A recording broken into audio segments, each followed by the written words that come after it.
Nous allons commencer par expliquer les transposés. Vous avez ici des données classées par mois, un mois par colonne. Jetpack Data va donc créer une colonne pour chaque mois également, comme on le voit dans File Summary. Vous pouvez transposer ces colonnes en ligne avec la fonction transpose que vous trouvez dans l'onglet ici à droite. Ici, vous sélectionnez les colonnes à transposer en ligne, c'est-à-dire à regrouper sous une colonne.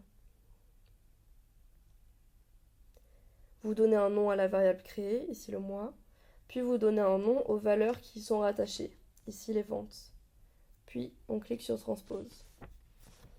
Et dans File Summary, on peut voir que toutes les colonnes janvier, février, mars, etc. ont disparu pour faire apparaître la colonne mois qui les regroupe.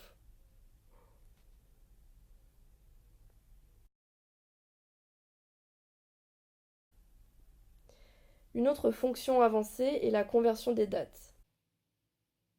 Dans Timestamp, on retrouve les heures, minutes, secondes de chaque donnée. On peut par exemple extraire l'heure depuis Timestamp, c'est-à-dire classer les contrats selon l'heure à laquelle ils sont signés. Dans une colonne de date, on aurait aussi pu extraire l'année, en cliquant simplement sur Year. Autre possibilité dans Dates, on peut extraire le jour de la semaine pour créer une nouvelle colonne justement avec ces jours de la semaine.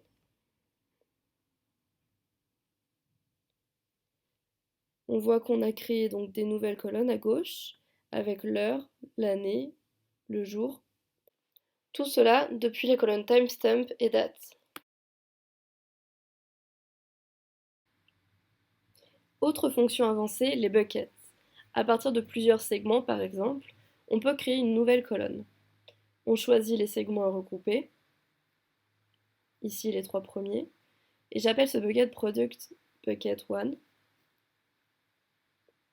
Avec le plus, je peux ajouter un bucket, auquel je donne un autre nom. Et enfin, on donne un nom à la colonne qui regroupe ces deux buckets. New colonne. On retrouve bien cette nouvelle colonne dans File Summary, avec bucket 1, bucket 2. Ces valeurs vont être exposées dans les analyses. Enfin, on va expliquer la fonction évolutive Python. On peut ajouter des colonnes manuellement, comme vu dans la vidéo consacrée à l'onglet File Summary. On choisit les colonnes concernées et on formule le critère voulu. Ici, par exemple, le prix de vente fois les ventes nous donneront le chiffre d'affaires, ce qui nous permet d'ajouter la colonne chiffre d'affaires.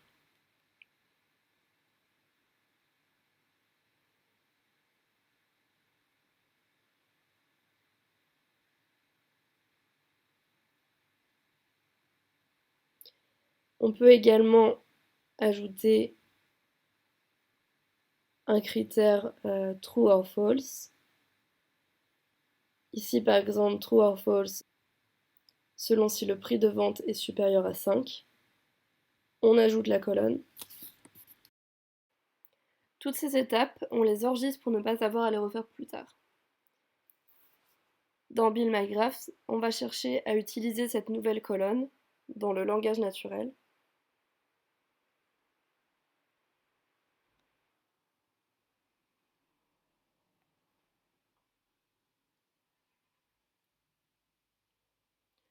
Ce qu'on retrouve bien.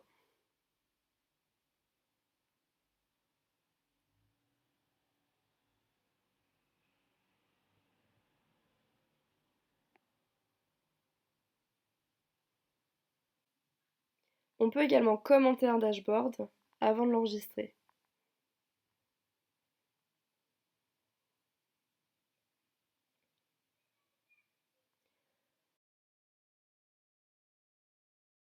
Pour utiliser la partie prédictive, on va prendre l'exemple des ventes par date.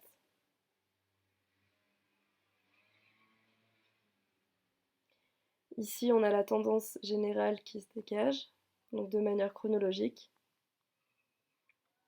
On peut utiliser différentes courbes pour l'observer, donc pour avoir des précisions différentes.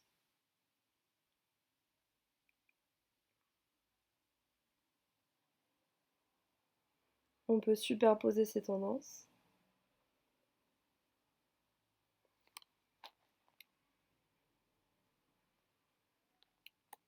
Et enfin, on peut utiliser la partie prédictive pour tirer des extrapolations. Donc en utilisant les 15 valeurs précédentes, par exemple ici, que je peux changer en 25, je veux calculer les 2 valeurs futures, ou bien 5 au choix. On clique sur sauvegarder, et tout ça s'enregistre dans Dashboard.